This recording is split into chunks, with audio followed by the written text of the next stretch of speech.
Alors, bonjour Robert, ça me fait plaisir de t'accueillir pour ce webinaire. Très, très, très contente que tu te sois libéré du temps. Je sais que tu es très occupé dans tout ce que tu fais comme activité. J'aimerais prendre le temps de te présenter à les gens qui vont nous écouter. Alors, premièrement, j'aimerais ça dire quelque chose de très personnel. Moi, j'ai suivi une formation de 80 jours avec Robert en communication non violente le cursus médiation en CNV. Donc, puis je m'ennuie de lui. Je m'ennuie de ses formations. Dieu que j'ai appris. Ils ont un groupe formidable, il s'appelle le groupe Consentia, qui a cofondé avec Marcel Bélanger, qui est son épouse, et je vous invite tout le monde à aller voir sur le site du groupe Consentia. Donc ça, c'était bon mot d'accueil. Je vais juste te dire comment je t'aime et je t'apprécie. Ben, si tu me permets, Céline, je veux dire que c'est partagé, puis je me réjouis de contribuer à te soutenir dans ta démarche parce que je vois tout le chemin que tu as parcouru, que tu parcours et je célèbre de voir tout ce que tu arrives à réaliser, puis bravo. Alors, mais je suis très contente avec toi, d'être avec vous et de partager mon expérience, ma compréhension d'un contexte de médiation. Enfin, on verra bien au fil des questions. Oui, c'est ça. Alors, Robert, il est formateur et médiateur certifié par le Centre international pour la communication non violente. Il est membre du barreau du Québec, donc c'est un avocat, mais il est très loin de... En tout cas, c'est très, très, très, très loin, vous allez voir, de l'avocat traditionnel. Avocat depuis 1978 et coach de l'International Coach Fédération. Un parcours éclectique, des études en musique, en droit, en communication, en management, une expérience comme avocat, juge, homme d'affaires et coach, l'a conduit à s'intéresser à l'impact des leaders. Passionné par la communication, le climat de travail, la qualité de vie dans les milieux organisationnels, il intervient dans des organisations tant publiques que privées à titre de formateur, conférencier, intervenant en conciliation d'équipe, résolution de conflits.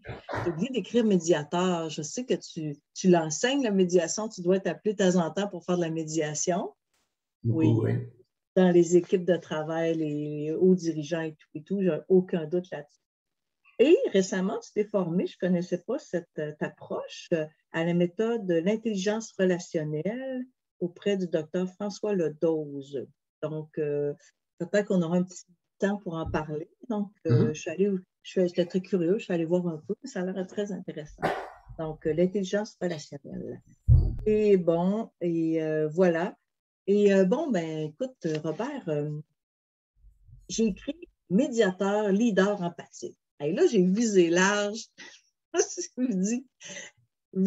En fait, je visais deux choses. Je voulais qu'on parle d'empathie. Ça, c'est comme tellement un concept parfois qui est incompris ou mécompris. En tout cas, de l'entendre de toi, moi, j'ai beaucoup évolué avec ça.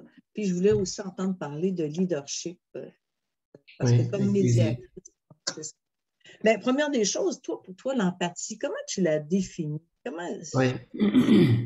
D'abord, c'est d'entrée de jeu de dire que l'empathie mais a toute sa place dans un contexte de médiation et vous allez comprendre pourquoi à partir de la perspective que je vous présente et que tu connais, Céline. C'est en fait c'est Carl Rogers, hein, il y a, dans les années 50, qui a été le premier à amener l'empathie dans un cadre autre que thérapeutique. Ça, c'est important parce que souvent, l'empathie, on va associer ça à des démarches thérapeutiques ou des démarches de relations d'aide, mais ce qui n'est pas le cas ici, parce qu'au fond, un de ses élèves, Marshall Rosenberg, qui est le fondateur de cette approche de communication qu'on appelle la communication non violente, que moi, je préfère nommer ou appeler communication consciente. Il s'est inspiré, c'était un élève de Carl Rogers, puis en plus, ça a été un collaborateur de Carl Rogers. Il s'est inspiré de la compréhension que Roger nous a fait saisir de ce qu'était l'empathie dans un cadre autre que thérapeutique. Parce qu'entre autres, il s'agissait le lieu où il a appliqué ça, c'était dans un conflit de travail qu'il y avait chez GM. Puis, si cette histoire vous intéresse, vous pourrez voir, j'en relate les tenants et aboutissants dans un article que j'ai publié dans la revue française Cerveau et Psycho. Je crois que c'était en 2019 ou 2018. Alors, si vous allez, il va y avoir toute cette historique-là. Et l'empathie, pour moi, c'est une question d'attention. Euh, D'abord, pour moi, c'est un besoin. Et c'est un besoin pour tous les humains de cette planète, quelle que soit leur origine, leur sexe et leur âge. L'empathie, c'est comme relié à cette soif, initialement, si on pense au poupon, d'être vu, d'être entendu, d'être aimé, quoi. Et c'est pour ça que c'est un besoin fondamental. On a ce besoin-là quand on vient au monde. Puis c'est beaucoup relié à toute je ne sais pas si vous êtes familier avec la théorie d'attachement, parce que quand on vient au monde, on est câblé. Je ne sais pas si vous avez exploré la fameuse théorie polyvagale de Stephen Porges. On est câblé pour détecter est-ce que je suis en sécurité ou est-ce que je suis en danger. Et dès que je suis en sécurité, mon réflexe humain naturel, c'est de me relier. Et quand je me relie, je m'engage, je collabore, je contribue. Puis je ne sais pas si vous voyez, dans un contexte de conflit ou de tension, peu importe où ça se trouve, dans la famille ou dans une organisation, dans un milieu professionnel, peu importe, ben c'est clair qu'à partir du moment où mon système nerveux détecte une absence de sécurité, ben il se replie, il peut même se mettre dans une bulle, fonctionner en silo ou en vase clos, ne pas être dans le lien, ne pas être engagé, ne pas être mobilisé. Et vous voyez un peu, l'empathie permet d'aller faire toucher la sécurité de la personne qui est écoutée, qui est entendue, soit par un médiateur, soit par un coach, ou soit par quelqu'un qui l'accompagne, un collègue, quoi, ou un gestionnaire. Donc, c'est pour ça que c'est au centre de la pratique de l'empathie, la compréhension du fonctionnement humain. Vous savez, c'est Damasio, hein, ce chercheur en neurosciences, qui est d'ailleurs directeur du département de neurosciences de l'Université de l'Iowa, qui a écrit un ouvrage que je trouve fabuleux, c'est L'erreur de Descartes. Ouais, Descartes, c'est celui qui nous a dit « je pense, donc je suis ». C'est probablement la plus grande erreur qu'on porte depuis quelques siècles, parce qu'au fond, maintenant, ce que la science confirme, c'est que nous ne sommes pas d'abord ce qui se passe dans notre tête. Nous sommes d'abord ce qui se passe dans notre corps. Et ça vient comme confirmer que la base du fonctionnement humain, c'est le système nerveux autonome qui gère ça. Et c'est cette soif de sécurité et de lien qui est au centre de ce fonctionnement humain. Et c'est pour ça que la place de l'empathie, particulièrement dans un contexte de médiation, ben, fondamentale, c'est je vais être capable d'amener mon attention sur ce que vit la personne et non pas sur ce qu'elle dit. Et ce qu'elle vit, c'est la branche sympathique de son système nerveux qui nous en parle. Elle vit des émotions. Et ce qu'on sait à partir des travaux de Rosenberg et de d'autres, entre autres de Damasio dans Spinoza avait raison, dans Spinoza avait raison, ce neuroscientifique nous confirme que l'affect central derrière les émotions, c'est ce qu'on appelle un besoin. Et c'est aussi l'intuition qu'en avait Rosenberg. Il n'y avait pas des bases scientifiques Rosenberg, c'était un intuitif.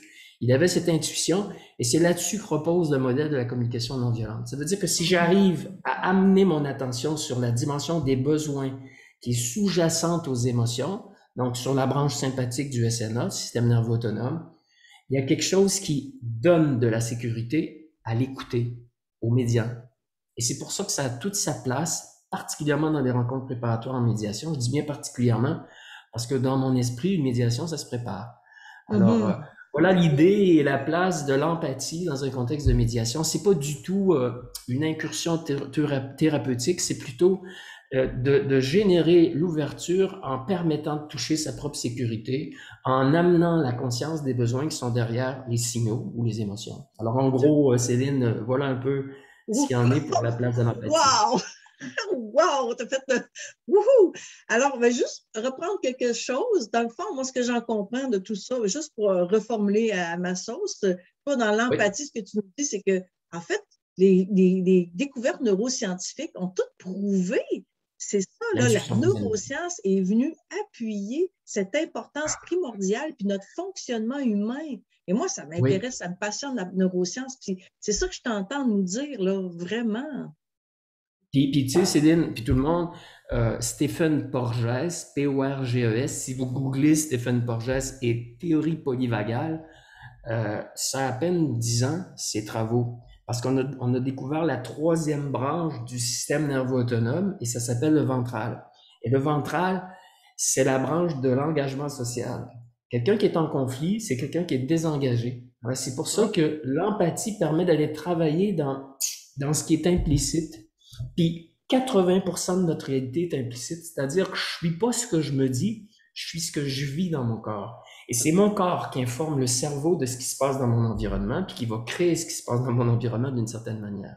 Alors c'est formidable. C'est extrêmement intéressant de voir comment l'intuition de Rosenberg en CNV est au service de ce qu'on connaît maintenant, parce que c'est une médiation, la médiation CNV, qui s'appuie sur le fonctionnement humain, en fait.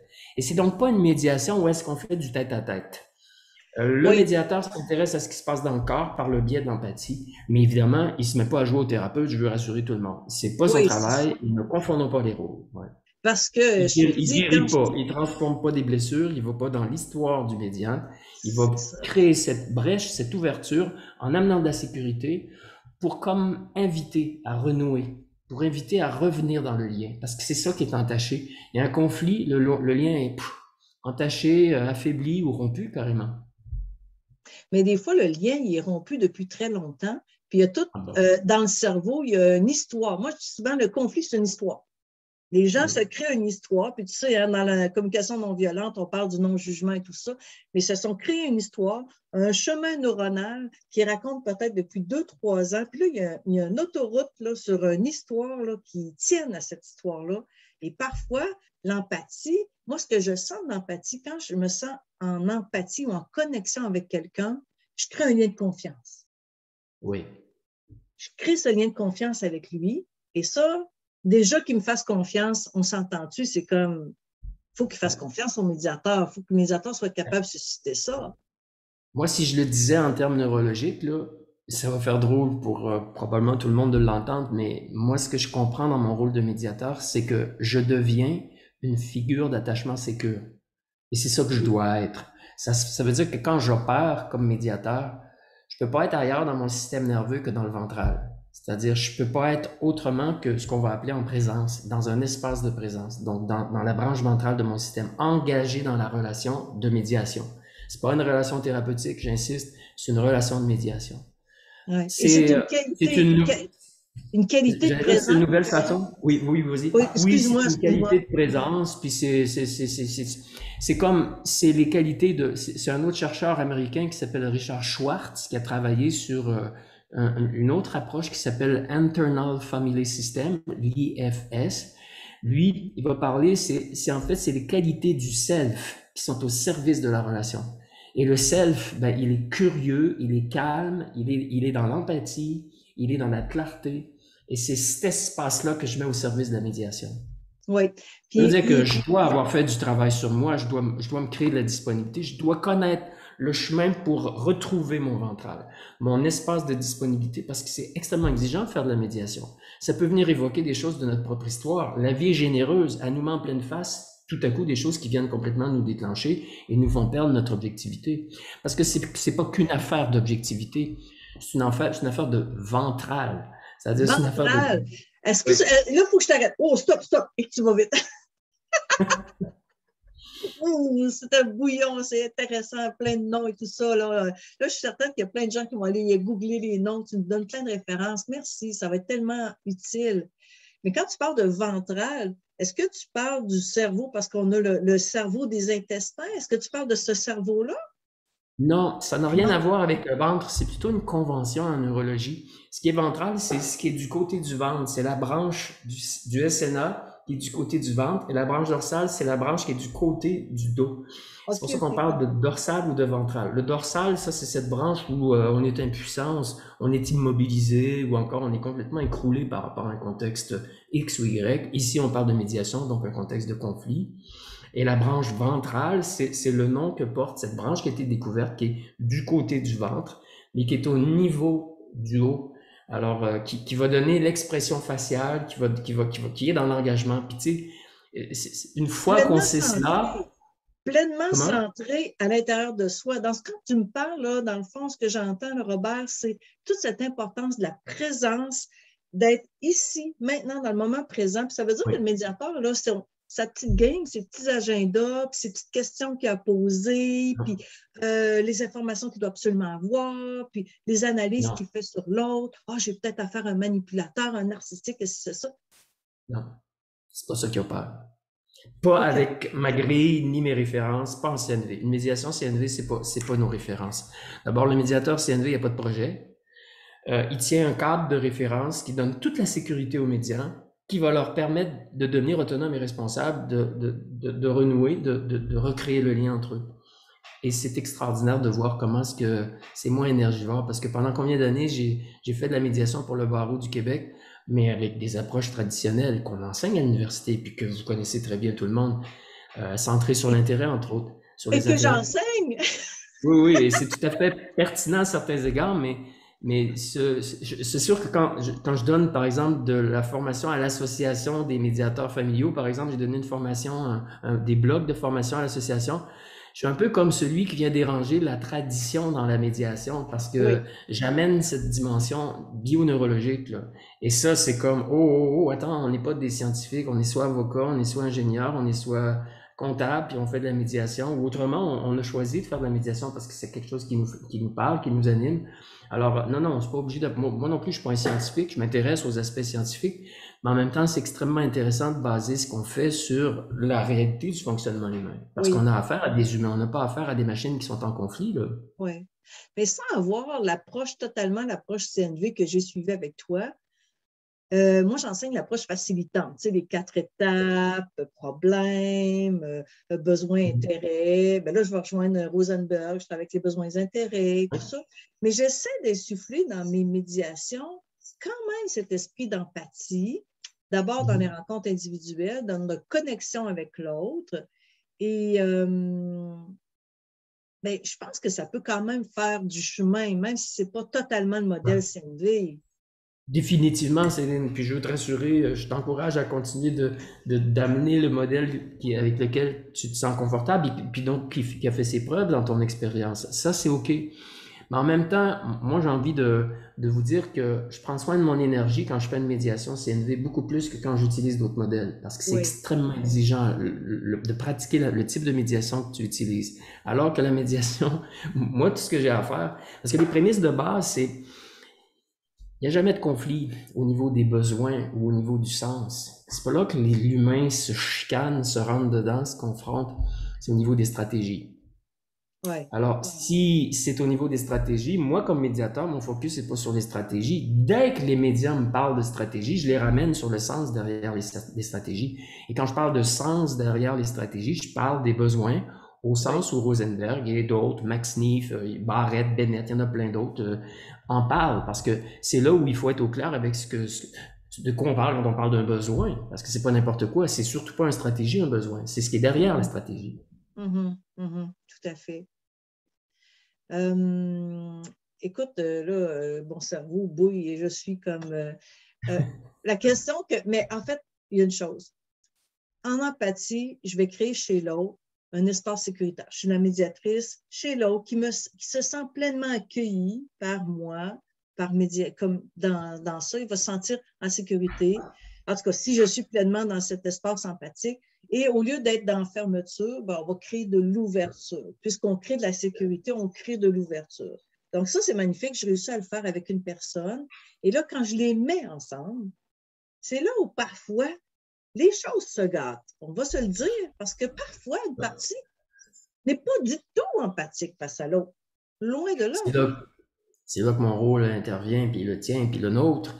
C'est là que nous, on devient l'intercepteur. C'est-à-dire que si l'un des médias attaque l'autre médian, oups, j'intercepte. D'ailleurs, le contrat, avant de s'asseoir ensemble, il est très important, doit être au clair avec mon rôle. Je vais Mhm. clarifier que dans mon rôle, je vais intercepter, je vais traduire et je vais faire reformuler.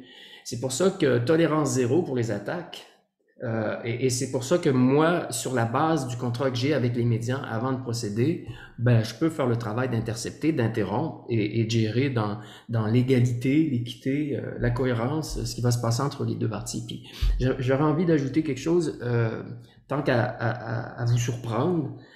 Tu sais, sur la base de ce qu'on connaît maintenant d'un point de vue bioneurologique, tu sais, je fais référence à une théorie que vous avez peut-être pas explorée ou peut-être c'est la théorie de l'attachement et c'est extrêmement Oui. c'est comme à la base de ce que je vous expose. La théorie de l'attachement, c'est sûr que si je suis en conflit avec mon collègue ou mon voisin, quand il se présente en médiation, j'ai beau avoir au préalable trouvé une figure d'attachement sécure auprès du médiateur, mais je suis pas du tout en sécurité avec l'autre médiant. Je sais pas si tu vois. C'est Ben pour ça oui, que là où j'ai envie de vous surprendre, c'est il devient extrêmement important de permettre aux médians de se sentir en sécurité, si ce n'est que dans le mouvement de se placer dans la salle de médiation. Parce que la sécurité, à la base, vient de deux choses fondamentales. C'est le mouvement et le toucher. N'ayez pas peur, on ne se touchera pas. Mais retenons le mouvement. Ça veut dire que si les médians sont assis dans une trop grande proximité, la salle est un peu petite pour opérer, on n'est pas dans un contexte favorable à déjà avoir un espace de sécurité. C'est pour ça que moi, je vais demander, est-ce que notre distance vous convient? Est-ce que la distance entre vous est convenable? Et ça, c'est important. Ça a l'air de rien, mais on parle déjà d'un niveau très implicite de sécurité. C'est la place occupée dans l'espace physique. C'est tellement animal. Oui, C'est oui. tellement animal et instinctuel. Oui, c'est ça qu'on est, de toute façon. On est des mammifères, hein, c'est sûr.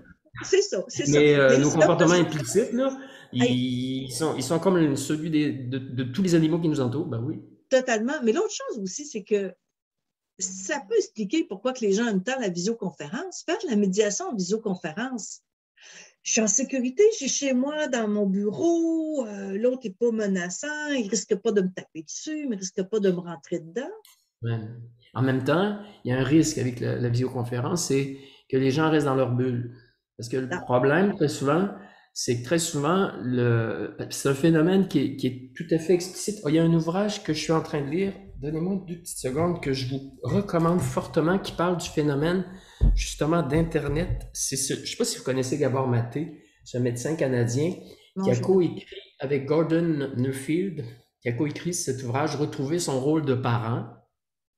Alors, il nous explicite dans cet ouvrage les bases de la théorie d'attachement, mais c'est tellement clair. Puis, justement, par rapport au phénomène d'Internet, c'est que c'est clair qu'Internet nous donne une sécurité, mais c'est une sécurité dans une bulle. Alors, c'est pour ça que quand je fais une médiation à partir de chacun et dans son espace sécuritaire, le défi du médiateur qui opère à partir d'Internet ou de Zoom ou n'importe quelle plateforme, ben, c'est de faire sortir les médias de leur bulle.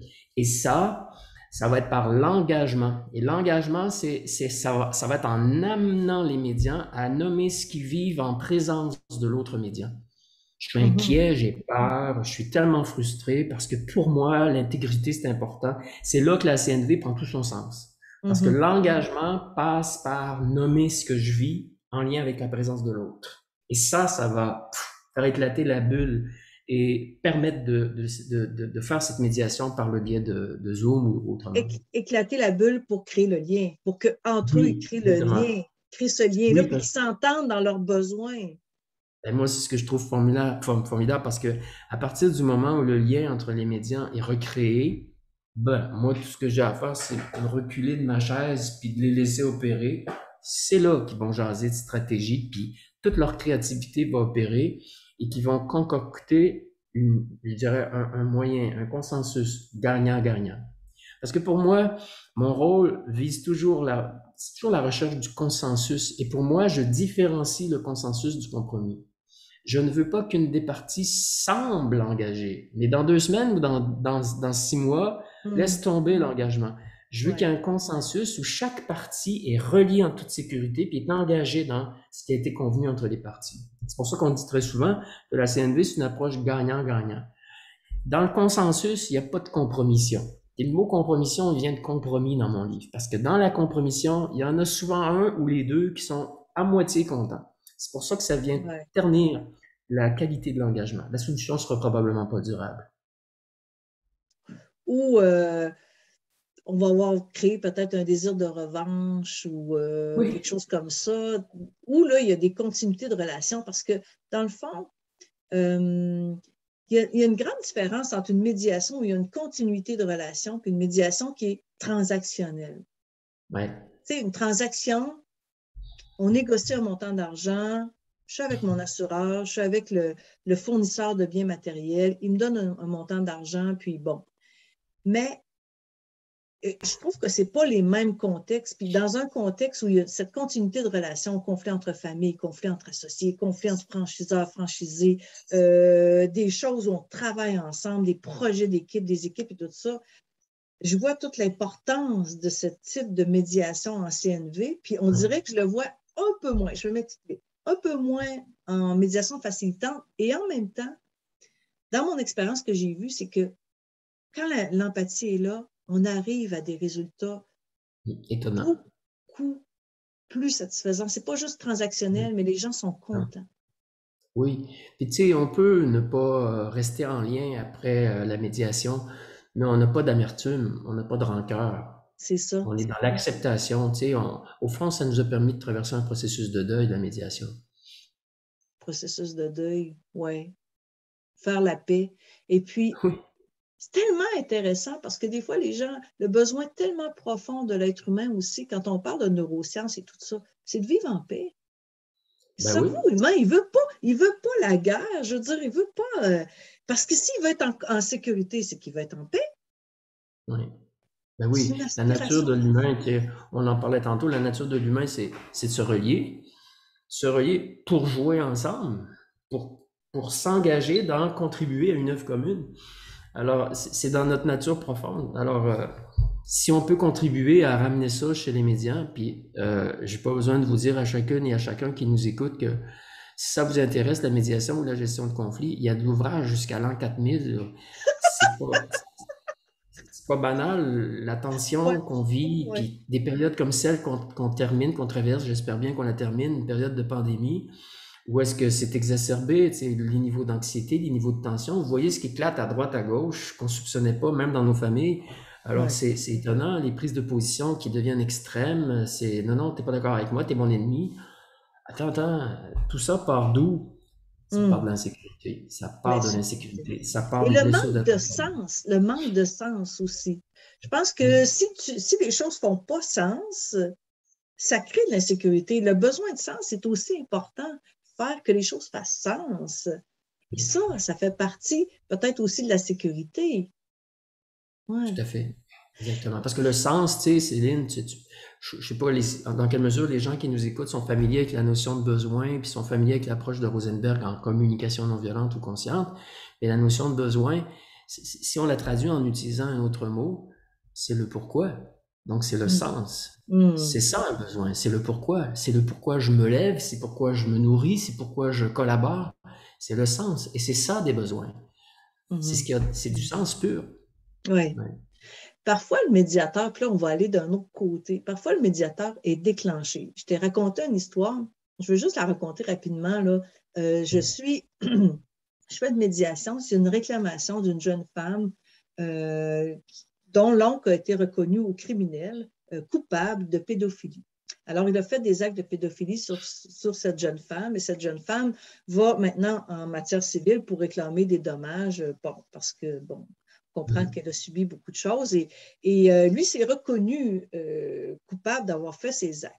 Et moi, je me suis dit, quand on m'a approché pour que je fasse la médiation, je me suis dit, bien, je me sens assez solide, je me sens aussi assez au clair avec moi-même et pas dans une zone de vulnérabilité ou dans le sens que, tu sais, on comprend que si je suis dans une zone de souffrance et de vulnérabilité, ça va être difficile pour moi d'être neutre puis empathique. Donc, je sais que je ne suis pas là, je sais que je suis capable de faire cette médiation. Je commence à faire la médiation et à un certain moment donné, le monsieur fait une déclaration que je ne veux pas dire ici parce que c'est vraiment assez horrible comme déclaration.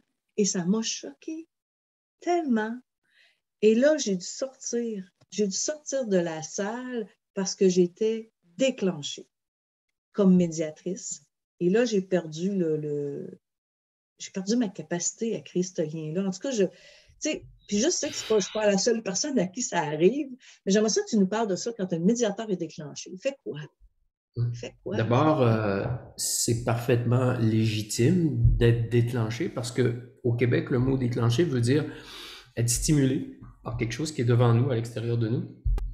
Donc, si je suis déclenché, c'est qu'il y a une réaction émotive qui entre en scène.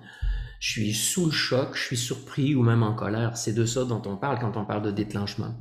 Alors, ça, c'est tout à fait OK que je sois déclenché. Le problème dans mon rôle de médiateur, comme à titre d'humain, Mhm. que ce soit le conjoint qui parle, le parent ou le collègue ou le, c'est que je sois capable de m'en occuper. C'est ça le défi. Le défi pour s'occuper de ces déclenchements, c'est ici qu'entre en scène ce qu'on va appeler l'auto-empathie. Et en fait, l'auto-empathie, ça porte un nom scientifique, cette affaire-là. Ça s'appelle l'interoception. Être Oh. capable de me relier à mon expérience physiologique. Ça veut dire que si ce médian sort quelque chose d'abominable et que je suis capable de me relier au rythme de mon cœur qui s'accélère, mes poings qui se referment et que je suis capable d'identifier que, oh, il y a une belle colère qui monte, je respire et je vais voir ce qui se passe derrière, quel est le trésor qui se cache derrière. Tu sais, c'est ma grand-mère paternelle, qui nous disait quand on était petit, mon petit gars, frappe-toi le cœur, c'est là qu'est le génie. Ben Oh. oui, au niveau du cœur, au niveau de l'organe cœur, il y a toutes ces réactions Mhm. physiologiques qui sont normales, mais déclenchements. Derrière, il y a du génie. Alors, quand je me relie au génie en amenant mon attention dans mes tripes, dans mon ventre, dans mes viscères, et que je suis capable d'identifier un besoin, je peux le faire minute. Et si je suis pas capable, c'est là que si je suis en train de faire une médiation, il faut que je fasse une pause pour Oui. aller me donner de l'empathie, pour me ramener dans un état de ventral. Parce qu'à partir du moment où je suis déclenché, je suis dans un état de la branche sympathique de mon système nerveux autonome. Je suis réactivé. C'est-à-dire qu'il faut me ramener dans le ventral. Ça passe nécessairement par m'interocepter, c'est-à-dire aller voir la réaction physiologique dans mon système. Je ne sais pas si vous imaginez, on ne fait pas ça en criant ciseaux, là, et c'est un travail sur soi, c'est une pratique, c'est même une discipline que d'être capable d'auto-empathie, c'est-à-dire de prendre responsabilité de ses charges émotives. Parce que si je suis en colère, c'est pas à cause de ce que je viens d'entendre que je trouve outrageant, c'est parce que j'ai des besoins qui sont pas nourris dans l'instant. Et ces besoins peut-être de respect, d'intégrité ou de cohérence avec mes valeurs qui sont en cause. Et ce qu'on sait, c'est qu'à partir du moment où on touche aux besoins derrière la réaction physiologique, il y a une détente dans le SNA. C'est ce qui m'amène à remonter dans mon ventral et j'ai plus de disponibilité. Le défi maintenant, Céline, c'est si ce que je viens d'entendre, l'intercepter puis m'en occuper, puis on va appeler ça de l'auto-empathie minute. Mhm. La Mhm. plupart du temps, ça fait le travail. Mais le défi, c'est si ça vient connecter à quelque chose de ma propre histoire que j'ai pas travaillé, dont je me suis jamais occupé, et Oui. que là, il y a un déclenchement qui m'amène dans le dorsal, c'est-à-dire dans un espace physiologique où je suis tout à fait impuissant. C'est là que, parce que l'auto-empathie permet de s'auto-réguler, parce que c'est de ça Mhm. dont il est question. Mhm. Alors que si ça vient toucher quelque chose de ma propre histoire, puis que mon système nerveux est incapable de revenir devant cette personne-là parce qu'elle est tétanisée, mon système est tétanisé, mais c'est clair que je vais avoir besoin alors de co-régulation. Je vais avoir besoin Ouais. d'appeler un collègue, une collègue qui sait ce que c'est la vraie empathie, Oui. à celle dont on parle en tout cas ici Oui. maintenant, et qui va m'aider à retrouver mon état de ventral, c'est-à-dire un état Et d'homéostasie. ça fait rapport à toute la connaissance de soi, puis de ses Mhm. blessures, puis de son histoire personnelle. Je veux juste donner un petit exemple. Moi, quand j'étais enfant, mes parents, il y avait beaucoup de violences conjugales, violences psychologiques et tout ça. Et quand j'ai commencé à faire de la médiation familiale, j'étais incapable de faire ces dossiers de violence conjugale. C'était beaucoup trop heurtant pour moi. Beaucoup trop, parce que ça faisait rapport à ce système dont tu parles et je me trouvais dans un état où j'étais incapable d'agir dans ces dossiers-là. Tu sais, Ouais. Céline, moi, je dis toujours que nous sommes l'instrument en médiation. Nous sommes Tu sais, l'instrument en médiation. ah oui, définitivement, parce qu'on peut avoir une compréhension. Il y a quelque chose de cognitif. On a appris plein de choses au sujet de la Ah oui, médiation. ben oui. Mais la capacité de ramener le lien entre êtres humains passe par ma capacité d'être en lien avec moi-même. Si, comme médiateur, j'y arrive pas, comment veux-tu que j'aide le monde à y arriver? Alors, ça Ah, demande wow! bien sûr. Oh, oh mon Dieu! Là, tu fais quelque chose là, qui fait l'être médiateur. Puis ça, j'en parle, mais parce que j'enseigne au Barreau du Québec, j'enseigne le 60 heures. C'est beau, 60 heures. J'enseigne des techniques, puis j'aime ce que je fais. Puis parmi les gens qui nous écoutent, il y en a qui écoutent ça. Mais souvent, je parle de ça, l'être médiateur. Se travailler, l'intelligence émotionnelle, la conscience de soi, toutes ces ces choses aussi qu'on peut faire pour y arriver, comme, je sais pas, la méditation en pleine conscience, du yoga, il y en a qui ont d'autres moyens, mais ouais, Ben, ouais, on est tellement conditionné à faire plutôt qu'à être. C'est sûr que ça parle de la culture, de nos conditionnements, de notre éducation, de notre provenance aussi, de quel type d'environnement. Moi, je trouve ça formidable. Tu sais, il y a 20 ans, quand on parlait de pleine conscience ou de pratique de mindfulness, on passait pour des extraterrestres, alors que maintenant, c'est un lieu commun. C'est enseigné dans les facultés de médecine. ouais. Ça passait pour ésotérique. Ça passait pour Oui, ésotérique. C'était de oui. l'ésotérique, c'était du spirituel. Alors que là, on dit juste, soyez conscient de ce qui vous habite. Soyez conscient de vos Mm. émotions. Moi, je parle beaucoup d'intelligence émotionnelle.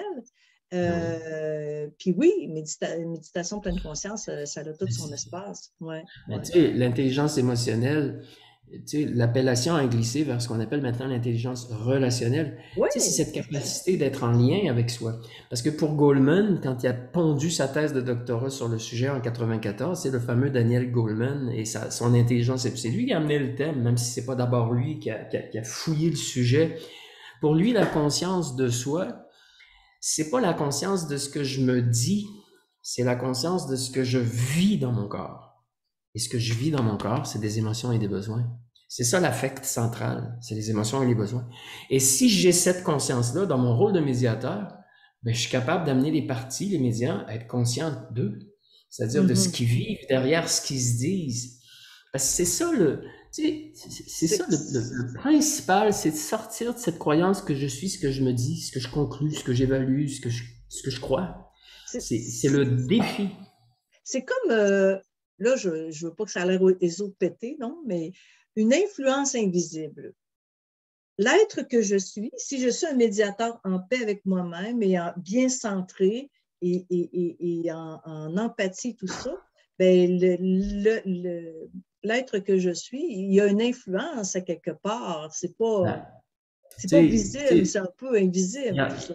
il y a rien d'ésotérique dans ce que tu dis, Céline. Je veux te Non. rassurer, puis je veux rassurer tout le monde parce que, en fait, si je le dis en termes bioneurologiques, c'est l'état dans lequel je choisis d'être dans ma pratique et dans ma vie, mais parlons de pratique de médiation, c'est l'état du ventral. Et l'état du ventral, ça, c'est la branche de mon système nerveux qui me permet de dire que je suis en équilibre. C'est un état d'homéostasie. Et ça, c'est à ça que doit s'abreuver le poupon, le bébé, l'enfant. Et c'est ça qui donne une figure c'est ça qui donne un attachement sécure. Cet état du ventral, quand j'y suis, les gens la goûtent. C'est pas à partir de leur tête, c'est à partir de leur propre système nerveux autonome. Et c'est pour ça qu'un peu plus tôt, je disais, je peux pas opérer en médiation si je suis pas dans mon état de ventral, si je suis pas dans cette branche de mon système nerveux. Et c'est ça que tu appelles invisible parce que je suis. Voilà, je suis. Je ne réfléchis pas, je ne plaide pas, je n'explique pas, je ne justifie pas. Je suis. Et être, c'est un fait. C'est l'homéostasie en soi à partir du système nerveux autonome. Alors, ça se Mhm. justifie tout à fait d'un point de Ouais, vue c'est ça. neuroscientifique. Puis les autres le capent avec tout leur sens. Ils te captent, toi, comme médiateur, avec tout leur Oui, sens, dont le ressenti, la vue, l'audition, tout ça, il s'est ressenti comme énergie, tout simplement. tout à fait, Énergie de exactement. paix. Oui, c'est merveilleux. Écoute, le temps file à une vitesse fulgurante et je voulais qu'on parle de leadership parce que je sais que tu t'intéresses beaucoup et là, tu fais partie d'un programme qui s'appelle Leader éveillé, qui a l'air très intéressant. Donc, je le dis au bénéfice des gens, si vous voulez aller voir ça s'appelle Leader éveillé pour que le meilleur advienne. Donc, vous pourrez aller trouver ça. Et tu partages beaucoup aussi sur LinkedIn. J'invite aussi les gens à s'abonner. S'abonner. On ne s'abonne pas, on devient une connaissance, en tout cas d'être dans ton réseau. Parce que souvent, tu envoies des articles sur l'empathie, le leadership. Et je t'ai déjà écrit, je pense que tu es rendu un ambassadeur de l'empathie. J'avais déjà écrit ça Oui. comme commentaire. Et moi, je lis ces choses-là sur le leadership, ça m'intéresse. Et des fois, je me dis, moi, je me sens comme une leader. Quand je regarde les compétences d'un leader, je me dis, il me semble que je suis un peu une leader, mais je n'ai pas d'équipe de travail. Je arrive dans la vie des gens d'une manière très ponctuelle. Je me dis, est-ce que je suis une leader ou je ne le suis pas? Ou est-ce que je fais preuve de compétence de leader? C'est quoi un médiateur? Ça se peut-tu? Leader. Oui, j'ai même envie d'ajouter qu'un médiateur, ça doit être un leader. Parce qu'en fait, un leader, là, pour moi, t'as pas besoin d'avoir une équipe autour de toi pour assumer ton leadership. Tu peux assumer ton leadership envers toi-même d'abord, Mhm. envers les tiens, dans un système humain plus restreint. Mais le leadership, là, c'est la capacité qu'on a, c'est la capacité qu'on a d'être conscient de son impact. Puis je prends une pause ici parce que le mot impact est tellement important, il prend tout son sens. L'impact d'un leader, c'est d'amener les gens à devenir autonomes et responsables. T'es donc une leader dans un contexte de médiation parce que Mhm. c'est le rôle d'un leader d'amener les médians à prendre responsabilité du conflit parce qu'évidemment, quand on les rencontre pour la première fois, c'est toujours à cause de l'autre qui sont en conflit. Ouais. Alors, le leadership, c'est l'exercice d'amener les personnes autour de soi dans un niveau de maturité, de conscience ou d'agilité. Prenons les termes qu'on veut selon les recherches auxquelles on réfère. Joseph, Joyner, Kinsella, Wilber, il y a plein de chercheurs au niveau doctoral, postdoctoral sur cette question. C'est un leadership d'impact ou d'influence, c'est d'amener les gens autour de soi à devenir autonomes et responsables. En management, je dis souvent aux gestionnaires que je forme, qui sont souvent des gestionnaires d'expérience, je leur dis, écoutez, vous êtes peut-être passé à côté de votre vrai rôle, parce que votre rôle, là, c'est de devenir inutile. C'est-à-dire de rendre votre monde autonome et responsable. Oui. C'est le même travail qu'un parent. Un parent, son travail, c'est de rendre ses enfants autonomes et responsables. Et ça passe par quoi? Ça passe par amener les personnes pour qui ou auprès de qui on assume un leadership, c'est de les amener à faire des prises de conscience sur eux-mêmes, sur leur environnement. Et c'est ça que fait un médian. Ça assume un très grand leadership, un médiateur. Vraiment. Mhm. Alors, Ouais. je ne sais pas si il y a des questions qui viennent à partir de comment je le formule. Ben, ce que je voyais du leader éveillé, ben, tu sais, en fait, entre autres aussi l'empathie, comme faire preuve d'empathie, ça faisait partie de ses compétences, Complètement. la patience, oui, remettre le pouvoir. En fait, il n'exerce pas le pouvoir seul. C'est Non, ça. puis il n'exerce pas le pouvoir sur les personnes, il exerce le pouvoir avec les personnes. Mhm. Ça, c'est important. Tu sais, le leadership, là, c'est un état d'être. Mhm. Mhm. Et si je suis conscient, et là vous allez me dire de quoi? Pas de ce qui se passe dans ma tête, toujours de ce que je vis dans mon corps. Si je suis conscient de mon état, de mes états, alors j'assume déjà un leadership. Je prends responsabilité parce que si je vois que je suis dans un état dérégulé de la branche sympathique de mon système nerveux, ben alors là, j'assume un leadership en prenant responsabilité de ça, en faisant ce qu'il faut pour aller dans mon ventral, dans l'homéostasie, quoi. Oui. Donc, pour répondre en tout cas clairement à la question, oui, le média assume un leadership parce qu'il a une influence. Il a une influence parce que c'est un agent de la paix. Un Tout agent de à la paix, fait. ça assume un leadership, ça génère de la paix. De la paix, donc de la sécurité, donc de la réharmonisation. La réharmonisation, c'est on refait le pont Mm. et ça va recirculer. Alors Oui. voilà. Et avec de l'humilité. Oh Avec mon Dieu, oui. l'humilité, la qualité de l'humilité quand on parle, parce qu'on fait pas, on n'est pas par-dessus, on est avec en toute humilité, puis c'est eux qui doivent trouver leur solution ensemble. Parfois, pour des avocats, c'est un peu compliqué, cette posture d'humilité où je vais pas trouver la solution pour vous. Tu sais, les avocats, ils aiment ça, trouver des solutions. C'est correct, parce qu'ils ont une autoroute neuronale pour trouver des solutions. Là, il y a... C'est ça. ça, c'est... Oui. C'est en plein ça. C'est ça le défi, c'est qu'on, puis pas que les avocats, il y a bien des professions, il y a bien des Ah, ben oui. personnes. On est conditionné depuis le primaire, hein, depuis nos plus bas âges, à trouver des solutions au problème. Hein. 2 et 2, ça fait 4. Puis si t'as pas la bonne réponse, t'as pas les bons points, puis t'as pas le bon certificat, puis t'as pas la bonne job, parce que t'as pas les bons diplômes. On est conditionné, on est menacé si on trouve pas les réponses aux problèmes. C'est pour ça que quand dans nos environnements, on a un rôle, c'est comme si spontanément on essaie de voir où sont les problèmes pour les régler. Alors qu'au fond, ici, la pratique que je vous propose, c'est non, non. La première chose à faire, c'est d'établir le lien. C'est pour ça qu'il y a une Mm. règle d'or, moi, que je dis toujours en anglais, c'est you have to connect before. Connect. Établis ton lien, après tu régleras le problème. C'est ça. C'est pour ça que la médiation repose sur la même chose. Rétablis le pont entre les médias, après on réglera le truc. Mais d'abord, rétablis le lien, ramène la sécurité. Et c'est ça le travail du médiateur. On revient à la médiation parce que là, il y a une question qui surgit. Euh, est-ce que certains médiateurs ont peur, sont inquiets, que si je suis empathique avec un, ils pensent que ma neutralité est mise à mal, tu comprends? Donc, j'ai les deux, je suis en plénière, et puis là, je suis très empathique avec un. Il le sent, l'autre le voit. Et bon, est-ce que le médiateur crée une alliance? Tu sais, qu'est-ce qu'on fait avec ça? Ben, en tout cas, c'est clair que le contrat dont je parlais tantôt euh, doit être très explicite, c'est-à-dire il se peut qu'en cours de médiation, j'interrompe ce qui est en train de se passer pour mettre mon attention plus sur une que sur l'autre des personnes. Si cela se produit, c'est pour le bénéfice de la médiation, c'est-à-dire que la personne, pour le moment, n'est peut-être pas en état de poursuivre la médiation, on l'interrompt ou je pose un geste qui va permettre qu'on la poursuive. Si vous n'êtes pas d'accord avec ça, ben on ne procédera pas avec moi, parce que c'est comme ça que je procède. Acceptez-vous cette condition de fonctionnement. Oui. J'ai jamais eu de refus. Oui, c'est Et tellement je n'ai important. jamais été interprété comme donnant plus, d'avoir un parti pris parce que tout à coup, j'ai désamorcé une charge qui est montée, qui était inattendue. Oui, Ça, c'est un me premier point. Ça me fait penser, des fois, les médiateurs, ah ben là, je suis avec une partie, puis elle raconte son histoire, puis l'autre qui est là, puis il lève sur sa chaise, puis tu sais, il est en colère ou il y a une émotion qui surgit, mais là, le médiateur est occupé, il y a un travail à faire, il ne s'occupe pas de l'autre pendant ce temps-là, qui grimpe. Et je dis tout le temps, vous devez tout laisser pour vous occuper de quelqu'un qui est déclenché, on a défini c'était quoi le déclenchement, mais qui est déclenché parce que, de toute façon, il n'écoute plus. Mais c'est ça. Il n'écoute plus l'autre. Tout à fait juste, c'est tout à fait juste.